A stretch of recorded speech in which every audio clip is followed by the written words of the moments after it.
¿Está listo para recibir una palabra hoy? ¿Sí? Sí, esta es la primera semilla para la limpieza. Gracias a mi hermana Sara. Si tú estás listo para recibir una palabra hoy, haz algo que muestre que estás listo. Avísale a tu mente que estás listo para recibir esa palabra. Aplaude, grita, sonríe, chifla. Ya no me sale el chiflido. Quiero hablarte hoy de Lucas capítulo 14, versos del 15 al 24. Vamos allá. Voy a procurar ser muy ágil en esto, pero creo que es una palabra que te va a inspirar mucho. Conmigo lo hizo. Dice: oyendo esto, uno de los que estaban sentados con él a la mesa, o sea, con Jesús, le dijo: bienaventurado el que coma pan en el reino de Dios. Entonces Jesús le dijo, mira la parábola que va a decir. Una parábola es una ilustración, es una metáfora, es, te digo a ti mi hija para que entiendas tú mi nuera, algo así, como una verdad indirecta. Lo digo con manzanas para que tú me lo entiendas claramente. Dice, entonces Jesús le dijo: un hombre hizo una gran cena y convidó a muchos. Y a la hora de la cena envió a su siervo a decir a los convidados: vengan, que ya todo está preparado. Y todos a una comenzaron a excusarse. El primero dijo: he comprado una hacienda y necesito ir a verla. Te ruego que me disculpes. Otro dijo: he comprado 5 yuntas de bueyes y voy a probarlos. Te ruego que me excuses. Y otro dijo: acabo de casarme y por tanto no puedo ir. Vuelto el siervo, hizo saber estas cosas a su señor. Entonces, enojado, el padre de familia dijo a sus siervos: ve pronto por las plazas, las calles de la ciudad, y trae acá los pobres, los mancos, los cojos, los ciegos. Y dijo el siervo: Señor, se ha hecho como mandaste y aún hay lugar. Dijo el Señor al siervo: ve por los caminos y por los vallados y fuérzalos a entrar, para que se llene mi casa. Porque les digo que ninguno de aquellos hombres que fueron invitados gustarán mi cena. Quiero tomarlo como punto de partida. No voy a hablar de esta parábola, sino quiero que me entiendan para poder ir al núcleo de lo que quiero enseñarles. Lo que está mostrando es un hombre, un padre de familia que organizó una cena y dijo: quiero invitar a los más distinguidos del pueblo, vamos a decirlo así, de la ciudad, a mis amigos más cercanos, a mis familiares. Hizo una lista y le dijo a sus siervos: vayan y lleven las invitaciones. Y cuando fueron, pues unos dijeron: yo no puedo porque trabajo los miércoles. Otro dijo: yo no puedo porque me voy a casar o me acabo de casar. Otro igual, a ver, dígame, hay expertos en me enfermé, me dio gripa, algo, ¿verdad? Con el cambio de clima, la rodilla me dolió, me encajé un cuchillo en la mano, algo, ¿verdad? Cualquier. Es que en estos días Basti se intentó suicidar, pero se encajó el cuchillo en la mano. Dijo: ahí no jala. Ahí nomás duele, pero no. Y entonces regresaron y le dijeron: oye, pues de los chidos nadie quiso venir. De los distinguidos, de los que se visten acá bien pipos, no quiso venir nadie. Entonces se enojó el padre de familia. Ese es el primer llamado.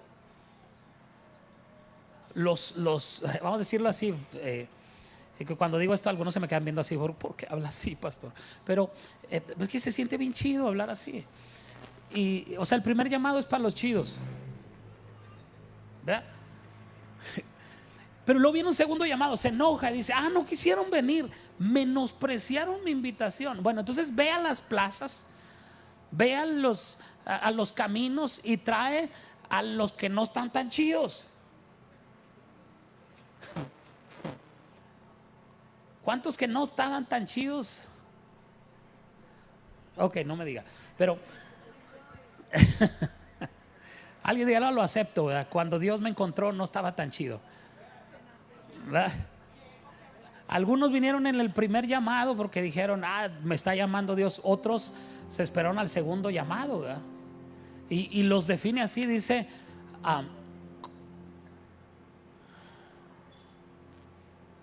¿cómo los menciona? Trae a los pobres, los mancos, los cojos y los ciegos, es decir, a los maltratados por la vida. Alguien diga, sí soy. O sea, sí era. Ándale, eso es bueno, ¿verdad? Porque Dios te toma maltratado y luego te deja bien chido. El problema es que cuando te deja bien chido se te olvida cuando estabas maltratado. Y luego volteas a ver a los maltratados así como, ay, qué oso, ¿verdad? Acuérdate, dile a la persona que está a tu lado, acuérdate de Acapulco, María Bonita. Acuérdate que un día tú estuviste maltratado. Ahorita sí estás bien chido, ¿verdad? Pero, espérame. Oh, gracias, Padre, gracias, hermana, por adivinar mi pensamiento.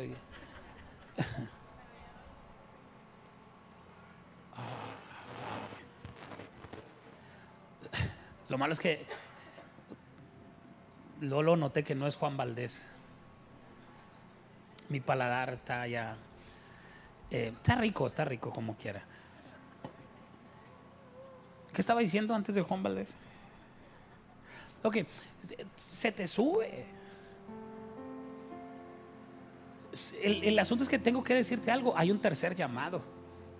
Porque muchos, aunque estaban maltratados por la vida, aún así no quisieron morir. Dice que fue al segundo llamado. Dijo, trae a los pobres, a los mancos, a los que no están tan chidos, y tráelos. Y dice, Señor, hicimos lo que dijiste, pero ni aún así se llenó la casa. Entonces, lógicamente, cuando habla de casa, podríamos referirnos a la iglesia, o podríamos referirnos al cielo, al lugar donde Él está. Y dice, yo quiero que mis hijos me conozcan, dice el Padre, que es un simbolismo de Dios. Dice, yo quiero que vengas a mi casa, quiero que estés cerca de mí. Uno de los dolores más grandes que experimentan los papás cuando los hijos se casan es que se tienen que ir de casa. Jesús Adrián Romero escribió una canción que dice, pero un día se irán de casa y se van. Pero hay unos que oran, Dios, ya llévatelos de casa, por favor.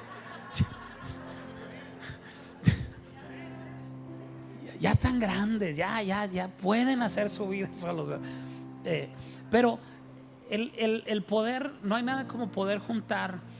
Yo lo veo con mi hermana Gloria, que ya tiene sus 2 hijos adultos grandes, y cada uno va formando su propia descendencia.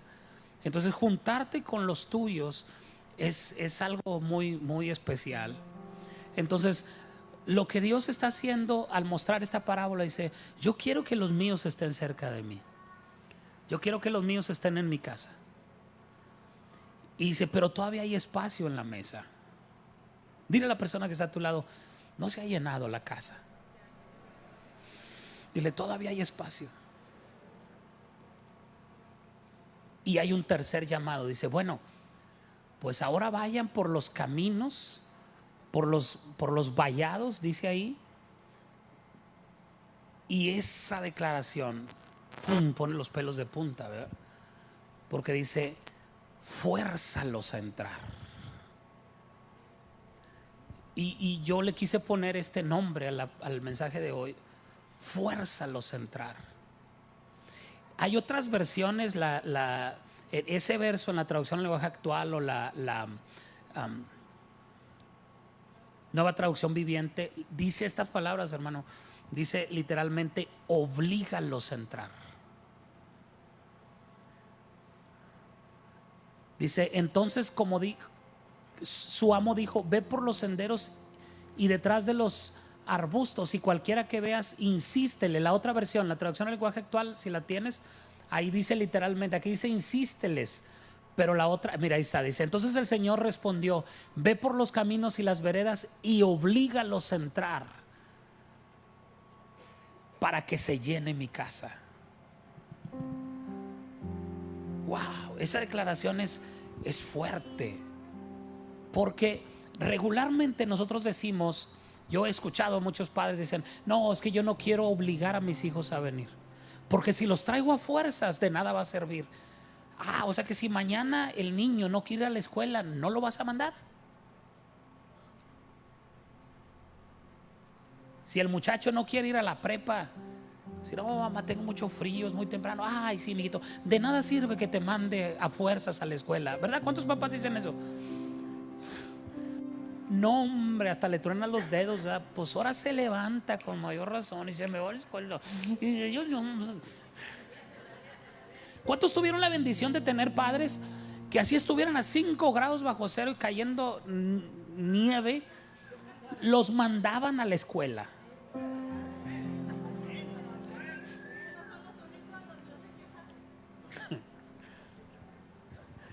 Entonces, en mi defensa yo le decía: mamá, no va a ir nadie, mamá.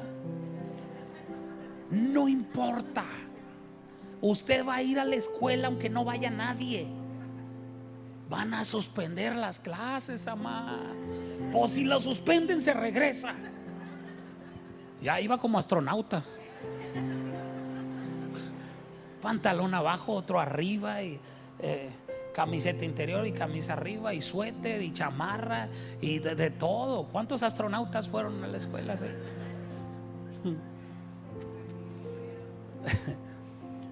Pero decimos: no, a la iglesia no tenemos que obligar a nadie. Quiero enseñarte hoy que sí se puede obligar a alguien a venir a la iglesia.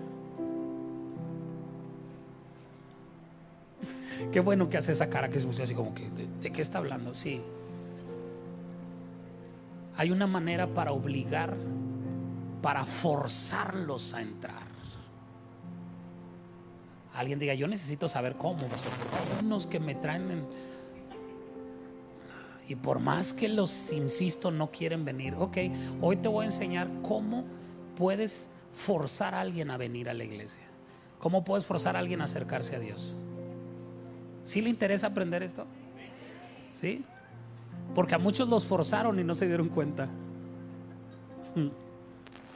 Y ya están aquí diciendo amén y amén, pero un día alguien los forzó a venir. Allá atrás escucharon aménes, ¿verdad? Hay algunos que sus madrinas los trajeron, ¿verdad?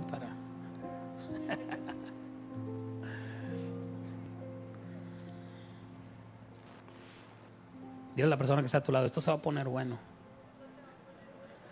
Segunda de Reyes, capítulo 9, versos del 9 al 19. Te voy a enseñar una historia del Antiguo Testamento que nos va a enseñar cómo forzar a alguien a hacer lo que no quiere.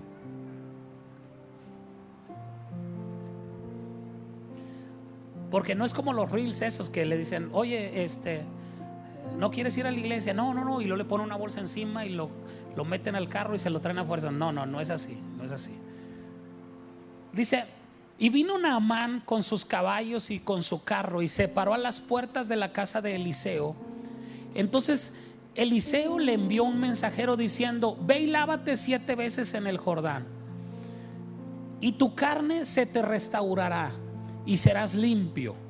Y Naamán se fue enojado diciendo: he aquí, yo decía para mí, saldrá él luego y estando en pie invocará el nombre de Jehová su Dios y alzará su mano y tocará el lugar y sanará la lepra. Este tipo tenía una alta estima de sí mismo. Era el general del ejército de Siria, el hombre más importante, uno de los hombres más importantes de Siria. Y pensaba que cuando fuera con Eliseo lo iba a tratar como el más importante del ejército de Siria. Y Eliseo le mandó un mensajero: oiga, dile que se zambulla 7 veces en el río y luego ya que venga y yo hablo con él. Se sintió ofendido el tipo. Dijo: ¿quién cree este hombre que yo soy? En mi tierra me tratan con honores y este ni siquiera salió a recibirme. Para que me entienda qué es de lo que se trata. ¿Dónde voy? Ok, lo voy a leer allá porque ya me perdí acá. Dice: Abana y Farfán Farfar, ríos de Damasco, ¿no son mejores que todas las aguas de Israel? Y lo que decía era cierto, porque donde lo mandó zambullirse era el Jordán, y el Jordán era un río apestoso. Era un río donde las aguas negras de la ciudad desembocaban en ese río. Estaba medio. Voltea y huele a la persona que está a tu lado. Si huele feo, dile: Jordán, ¿eres tú? Pero sí, olía feo. O sea, él se sintió ofendido y dijo: yo de mi nivel me voy a zambullir en ese río. En mi tierra, en Siria, hay ríos más bonitos que esto. Y dice: si me lavare en ellos, ¿no seré también limpio? Y se volvió y se fue enojado. Mas sus criados se le acercaron y le hablaron diciendo: Padre mío, si el profeta te mandara alguna gran cosa, ¿no lo harías? O sea, si te pide algo grande, ¿no lo harías? Te está pidiendo algo chiquillo. Te está pidiendo algo que cualquiera lo puede hacer. ¿Cuánto más diciéndote: lávate y serás limpio? Él entonces descendió y se zambulló 7 veces en el Jordán, conforme a la palabra del varón de Dios, y su carne se volvió como la carne de un niño, y quedó limpio. Y volvió al varón de Dios, él y toda su compañía, y se puso delante de él y dijo: he aquí, ahora conozco que no hay Dios en toda la tierra sino en Israel. Te ruego que recibas algún presente de tu siervo. Mas él le dijo: vive Jehová, en cuya presencia estoy, que no lo aceptaré. Y le instaba que aceptara alguna cosa, pero él no quiso. Entonces Naamán dijo: te ruego pues, de esta tierra no se dará a tu siervo la carga de un par de mulas, porque de aquí en adelante tu siervo no sacrificará holocausto ni ofrecerá sacrificio a otros dioses, sino a Jehová. En esto perdone Jehová tu siervo, que cuando mi señor el rey entrara en el templo de Rimón, el dios de los sirios, para adorar en él, y se apoyare sobre mi brazo, si yo también me inclinara en el templo de Rimón, cuando haga tal, Jehová perdone en esto a tu siervo. Y él le dijo: ven en paz. Se fue pues y caminó como media legua de tierra. Esta historia es poderosa. Y hay algo muy, muy interesante que hoy debemos aprender. Él se acercó porque tenía lepra, pero pasó algo más que ser sano de lepra. Fue sano de su corazón. Él se sentía una figura importante y él le dice: ¿por qué me mandas a zambullirme en ese río? No sabe quién soy. Pero cuando el milagro sucede, él no solo sale con la piel de bebé, sale con la mente de un niño, de un bebé. Hay un cambio. Nadie le dijo: ya no adores a otro Dios. Nadie le dijo: ya no hagas tal cosa. Simplemente Dios hizo algo en su corazón. Tocó su corazón más que su piel. Y sin Eliseo pedirle nada, dice: mira, yo regresando a mi tierra voy a tener que entrar. Si lees las otras versiones lo vas a entender. Dice: el rey siempre me pide que entre con él al templo a adorar al Dios de los sirios, y él se va a recargar en mi brazo, y él se inclina. Y lo que dicen otras versiones es: si yo me inclino al mismo tiempo que él, yo voy a estar adorando a tu Dios, Eliseo. No voy a estar adorando al Dios de los sirios. Por eso Eliseo le dice: tranquilo, ven en paz. No tengas problema con eso. Dios te sanó de tu piel, quitó la lepra, pero no solo de tu cuerpo, quitó la lepra de tu corazón. Hubo un cambio en la vida de Naamán asombroso. Él salió de ahí un general leproso y regresó a un hombre limpio y con un corazón transformado. Eso es lo que Dios puede hacer cuando tú te acercas a Él. Eliseo no fue a buscar al sirio. El sirio fue a buscar a Eliseo. Eliseo es un tipo de Dios. No es que Eliseo sea Dios, sino estoy poniendo una ilustración. Cuando él se acercó a Eliseo, es acercarse a Dios.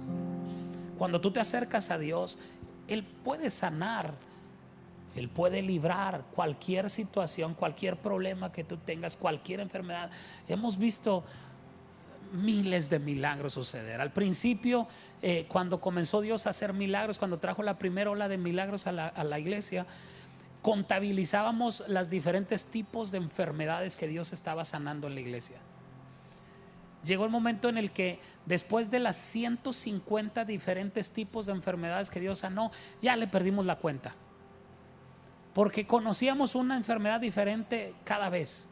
O sea, ¿cuál es su enfermedad? Tal, y dice, esta no la tenemos en la lista, anótala. No 150 milagros, sino 150 diferentes tipos de enfermedades. Dios sanó SIDA.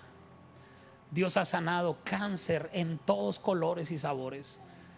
Cáncer en la sangre, que es leucemia. Cáncer en los huesos, que es osteoporosis.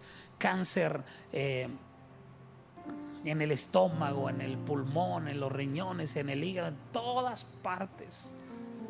2 mujeres un miércoles el mismo día vinieron porque sus doctores las dieron de alta y les dijeron, están desahuciados, ya no tenemos nada que hacer, váyanse a morir a su casa. Y en vez de irse a morir a su casa, se fueron a morir a la iglesia. El mayor error que pudieron cometer. Ese día oramos por ellas y Dios los sanó. Al siguiente día fueron con el doctor y dijeron, es que me sentí mal. Dijeron ambas, me sentí muy mal. Y fuimos a la clínica porque le dijeron, no regreses si no se siente mal. Nos sentimos mal y ellos pensaron, pues ya me voy a morir. Y cuando lo hacen los estudios estaban invadidos de cáncer todo el cuerpo, habían tenido metástasis en todo el cuerpo. Y Dios las limpió, Dios las sanó totalmente de cáncer. Tumores desaparecer. Una vez en Zacatecas, una señorita tenía su corazón más grande de lo que debía estar, que de hecho el corazón le empujaba los huesos de aquí de la clavícula del pecho, y me dice, es que tengo el corazón más grande. Le dije, wow. Y pues, todos que me conocen saben que soy muy ocurrente, ¿verdad? Y cuando menos debo bromear, bromeo. Cuando ya la lágrima va saliendo, digo algo y se regresa la lágrima, ¿verdad? Y yo empiezo a orar, iba a orar por ella y dice, le digo, wow, digo, con razón yo te vi. Y dije, ella tiene un corazón bien grande. Y suelta ella la carcajada, y cuando se ríe, ella pone la cara así de asustada. Dice, le digo, ¿qué pasó? Dice, y se empieza a tocar. Dice, mis huesos se regresaron. En ese momento, sin que yo la tocara, con un chiste. Dice un pastor que los religiosos lo critican y dicen, ¿cómo puede bromear en medio de tanta unción? Y él les responde, ¿y cómo ustedes no tienen nada de unción siendo tan serios?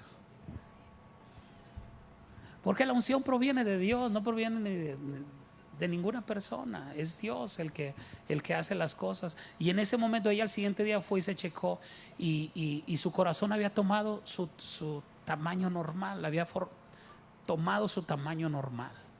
La mamá de ella es Shaddai, muchos la conocen acá. La mamá de ella tenía un problema, una arteria de su cerebro se le desconectó, ¡pum! Así como un estéreo, como un aparato, se le desconectó un poste de la batería, pues para que me entienda. Entonces cuando se desconecta un poste de la batería, pues no arranca el carro ni por nada, ¿verdad? Entonces ella iba con un bastón, no podía caminar y no podía hablar.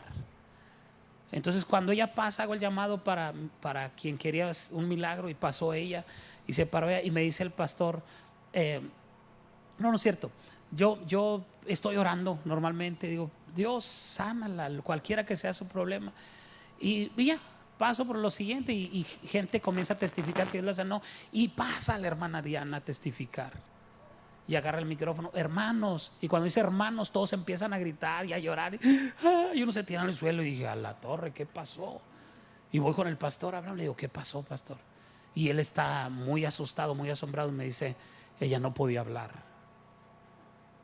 se le desconectó una arteria del cerebro y no podía hablar, y ella pasa y levanta su bastón y comienza a correr ahí y comienza a hablar. O sea, se le conectó el poste de la batería. Y cuando conectas el poste, pues prende el carro.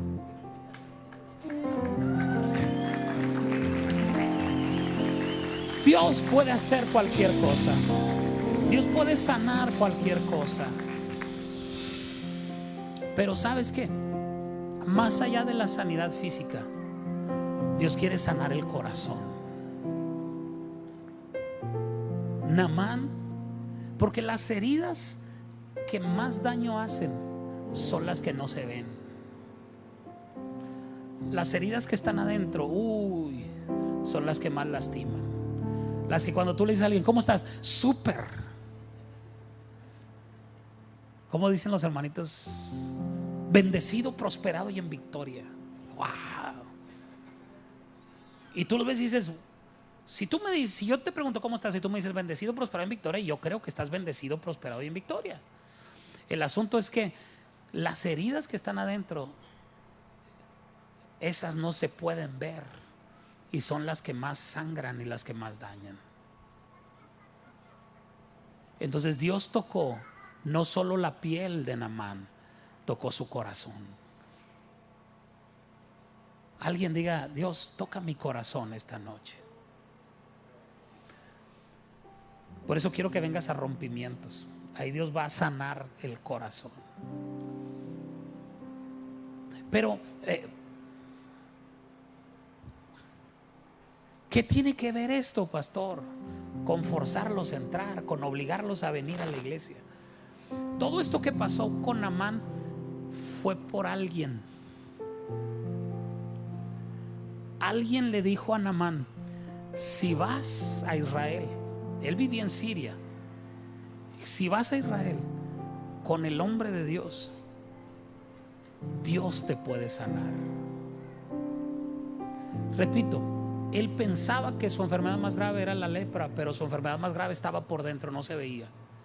Y Dios le arregló todo, enderezado y pintura, todo, general, reparación general, motor, transmisión, todo. Pero alguien lo obligó a ir. ¿Tú te imaginas un general del ejército tener que ir a tocarle la puerta a un profeta?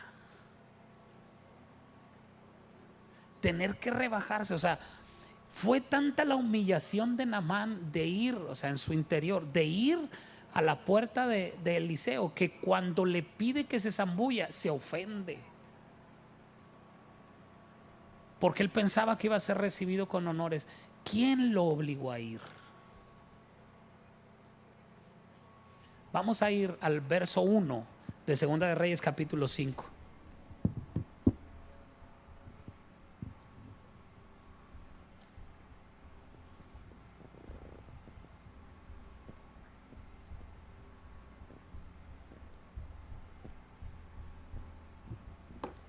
Dice Naamán, así comienza la historia que vimos ahorita. Esto que vamos a leer es antes, pero intencionalmente quise leer la historia para poder llegar a este punto. Dice Naamán, general del ejército del rey de Siria, era varón grande delante de su señor y lo tenía en alta estima. Estaba acostumbrado a los honores, a que lo traten bien, a que lo reconozcan.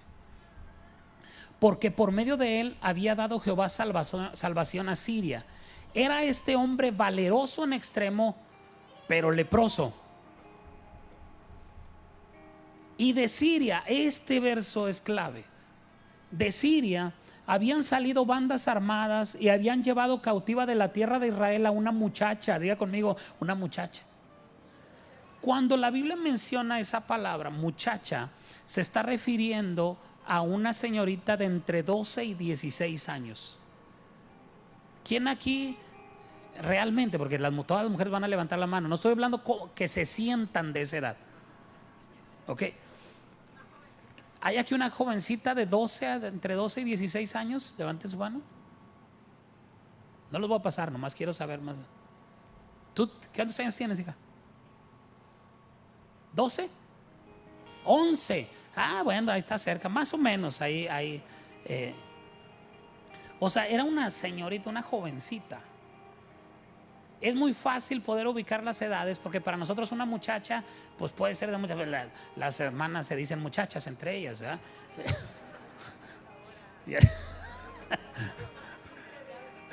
Sí, de repente me dice mi esposa, voy a tomar café con las muchachas. Bueno, está bien. Y pronto van a decir las chicas malas. Voy con las chicas malas. No, no es cierto, todas están sanas, no son malas, no son malas, todas están sanas.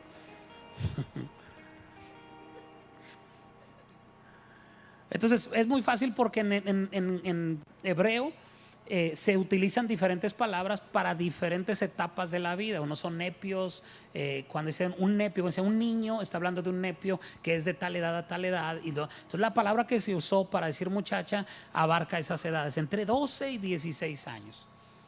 Ok, entonces dice, de Siria habían salido bandas armadas y habían llevado cautiva de la tierra de Israel a una muchacha, la cual servía a la mujer de Naamán. Ok, vamos a esperarnos un poquito en ese verso. Lo que está diciendo es que bandas armadas de Siria iban a Israel y saqueaban las ciudades, los pueblos, las poblaciones, y secuestraban gente. Dicen los historiadores que muy probablemente esta señorita fue violada, golpeada, abusada. O sea, ella estaba sentada en su casa viendo Netflix o checando su Facebook o grabando un video para Instagram, un reel en Instagram. Estaba acá haciendo lo que hacen las señoritas y las no señoritas también, ¿verdad? Ya no tan jovencitas y todo, como que ya todo eso, okay. Y entraron a su casa de manera intransigente, golpearon a las personas, probablemente abusaron de ella, la violaron y la secuestraron y se la llevan a Siria como esclava. ¿Tú te imaginas los traumas y las frustraciones de esta niña? Los episodios tan difíciles que ella tenía que recordar, las pesadillas que ella tenía en la noche, estar lejos de su familia, estar sola, estar apartada, y todavía era obligada a servirle al hombre que ordenó su secuestro.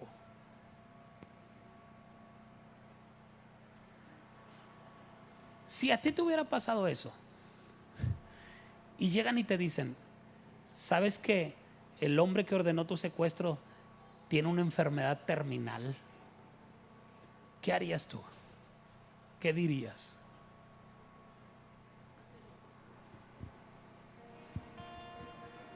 Que se pudra se lo merece. ¿A quién se le ocurre haber tocado a una sierva de Dios? Porque soy mujer, con defectos y virtudes, con amor y desamor.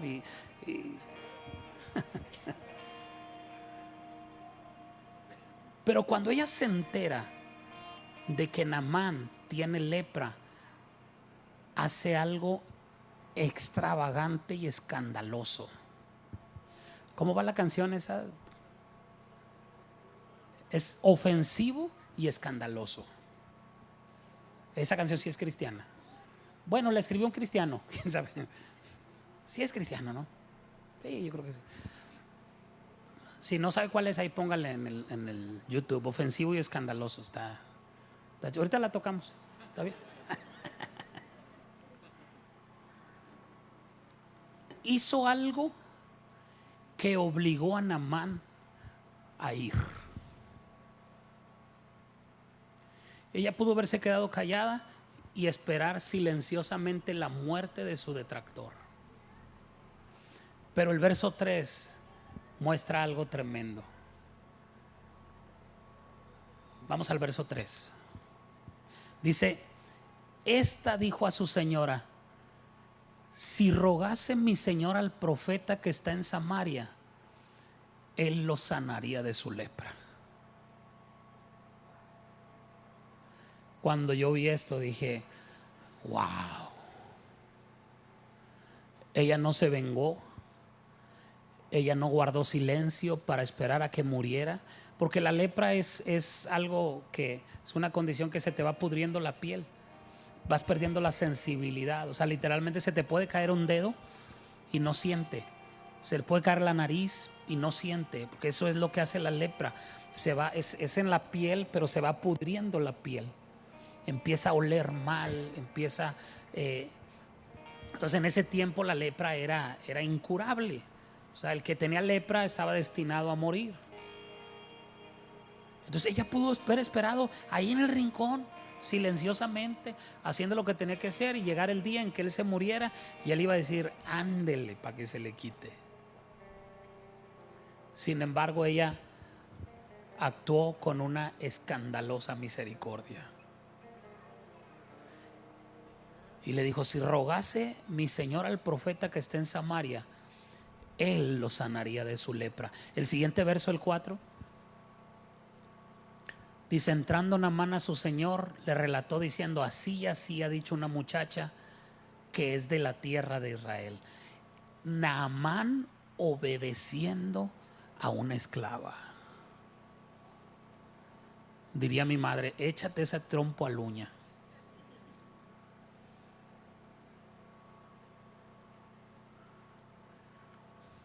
¿Qué has hecho con los que te hacen daño?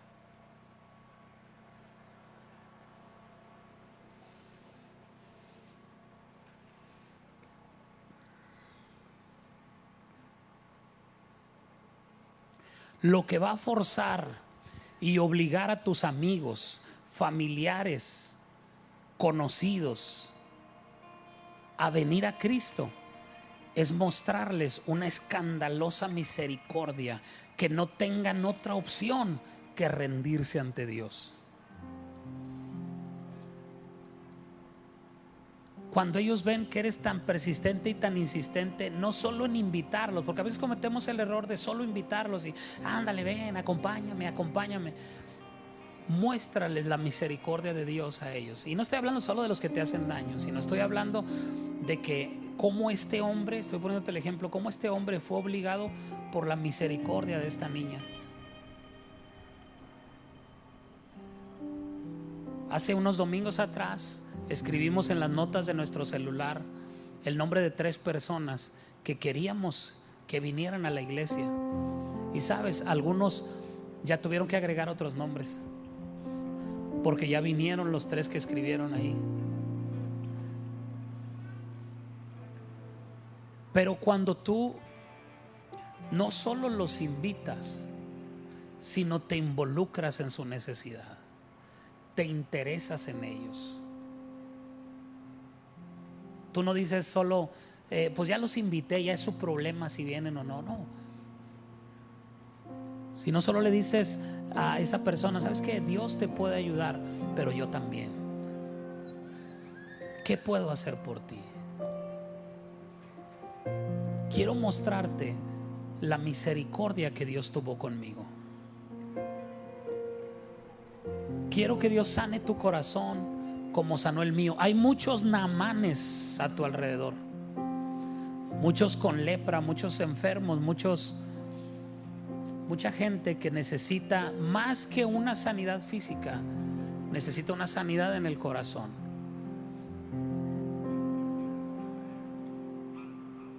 Que ya están cansados de vivir como han estado viviendo y necesitan que dejes de ver tu propia necesidad y veas la necesidad de otros. Que dejes de sentir lástima por ti y comiences a ver que hay otros que necesitan lo que tú tienes. Y quiero llevarte a esto. Esta niña simboliza a Cristo, porque ella no hizo nada para que la secuestraran. Ella no hizo nada para que abusaran de ella, para que la violaran. No hizo nada para ser esclava. Sin embargo, ella sufrió para que Naamán fuera sanado y perdonado. Todo lo que ella vivió fue para llegar un día en el que ella mostrara una escandalosa misericordia por su detractor. Y ella sufrió y padeció todo ese tiempo para que Naamán conociera a un Dios misericordioso. Eso mismo hizo Jesús por ti y por mí. Él no debía nada, Él no hizo nada.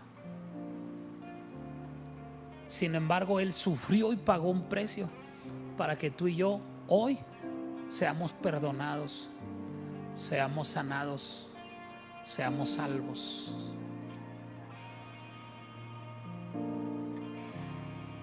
Los que pecamos fuimos nosotros.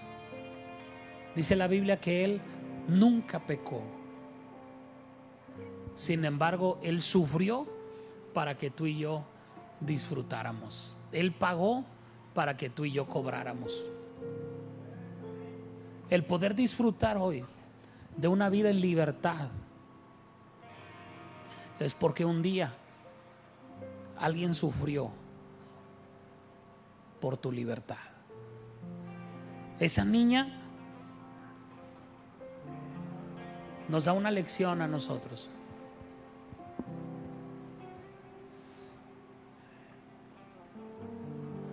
Debemos comenzar a interesarnos, a tener misericordia de los Namanes que están a nuestro alrededor. Y si esta noche tú eres un Namán, alguien que es importante, que sabes que eres valioso, pero que las circunstancias de la vida te han llevado a una situación en la que dices, ¿sabes qué? Necesito a Dios desesperadamente en mi vida. Necesito que Él toque mi corazón. Pues yo quiero decirte que aquí está el que puede sanar tu corazón, el que puede sanarte, el que puede librarte de cualquier